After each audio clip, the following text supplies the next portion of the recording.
ಪ್ರಧಾನ ಮಂತ್ರಿಯವ್ರ ಭಾಷಣ ಕೇಳಿದೆ ನಾನು. ಈ ಏನು ಕೆಮಿಕಲ್ ಇದೆ ಮತ್ತು ಡೀಸೆಲ್ ಇರ್ಬೋದು, ಪೆಟ್ರೋಲ್ ಇರ್ಬೋದು, ಗ್ಯಾಸ್ ಇರ್ಬೋದು, ಇವೆಲ್ಲವೂ ಕೊರತೆ ಆಗುವಂಥ ಸಾಧ್ಯತೆ ಇದೆ. ಆಗದಂಗೆ ನೋಡ್ಕೊಳ್ತಕ್ಕಂಥ ಎಚ್ಚರಿಕೆಯನ್ನು ವಹಿಸಬೇಕು ಅಂತ.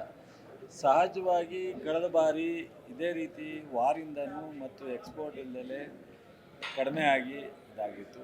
ಮತ್ತು ನಾವು ಈ ರಾಜ್ಯದ ರೈತರಿಗೆ ಏನು ಬೇಕೋ ಅದನ್ನು ನಾವು ಎಚ್ಚರಿಕೆಯಿಂದ ಗಮನದಲ್ಲಿಟ್ಕೊಂಡು ಮುಂಗಾರಿಗೆ ಅವರ ಬೆಳೆಗೆ ಬೇಕಾಗ್ತಕ್ಕಂಥ ಪೆಸ್ಟಿಸೈಡ್ ಇರ್ಬೋದು, ಕೆಮಿಕಲ್ ಇರ್ಬೋದು, ನಾವು ಸಪ್ಲೈ ಮಾಡಲಿಕ್ಕೆ ಕೇಂದ್ರ ಸರ್ಕಾರದ ಏನು ಬರುತ್ತೆ ಅದರ ಆಧಾರದ ಮೇಲೆ ನಾವು ಅಲೋಕೇಶನ್ ಕೊಟ್ಕೊಂಡು ಮಾಡ್ತೀವಿ.